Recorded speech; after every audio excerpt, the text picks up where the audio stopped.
there has been negative propaganda put out about me that's not true. Puff got one of the hottest DJs off of Hot 97 because she wanted to put up a picture of him getting his pants pulled down. When he grabbed his trunk to pull it down, some girls that was taking pictures. They took that picture and emailed it back to Wendy Williams.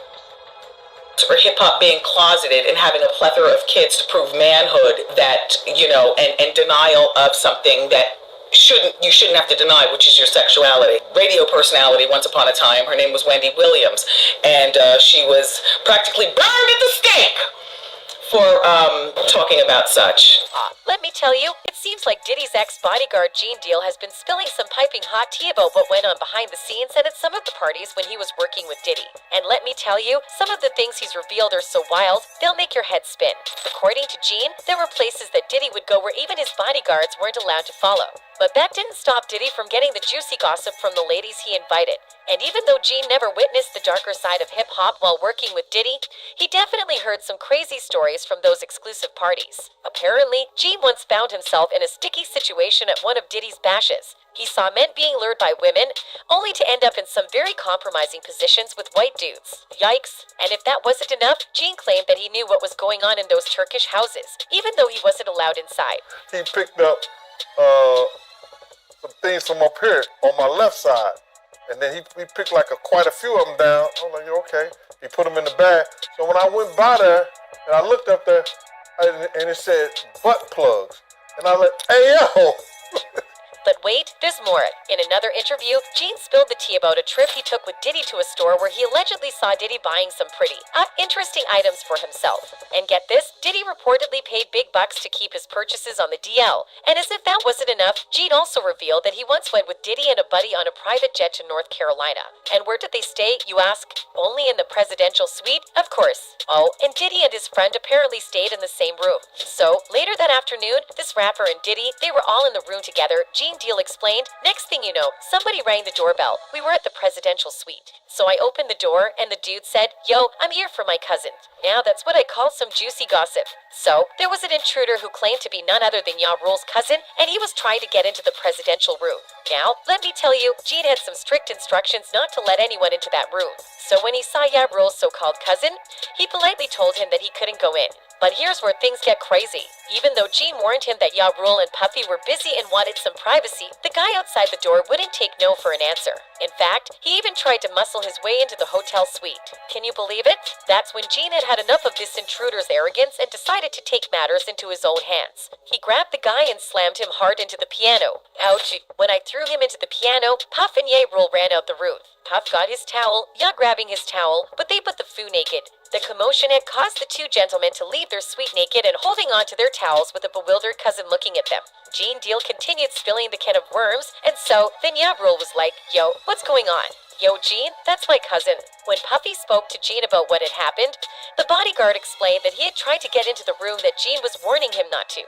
He said he tried to get in the room. I told him he couldn't get in the room. And Puff looked at Ya, and Ya said, yo, you ain't want to go in that room, cause it was a lot of freaky SH going on. Gene was more or less shocked about the largely freaky stuff statement, because it was funny seeing naked men in towels talk about doing freaky stuff together. Gene Deal recently spilled the tea about an encounter between Diddy and Tupac's fiancée, and let me tell you, it's a wild ride. As you may remember, there was a fierce feud going on between the East Coast and the West Coast, and everyone was trying to one-up each other. And while Tupac famously talked about an alleged encounter with a bad boy artist's woman, Gene Deal had his own story to tell about Diddy and Pac's fiancée, Kadena Jones. According to Gene's tale, Diddy was at an award show expecting to receive an award for Producer of the Year when nature called. But instead of making his way to the bathroom, Diddy decided to relieve himself right at the table. That's right, Gene claimed that Diddy took one of the pitchers on their table and peed in it underneath the table before putting it back like nothing happened. Gross, right? But wait, it gets even crazier. After Diddy's little bathroom break,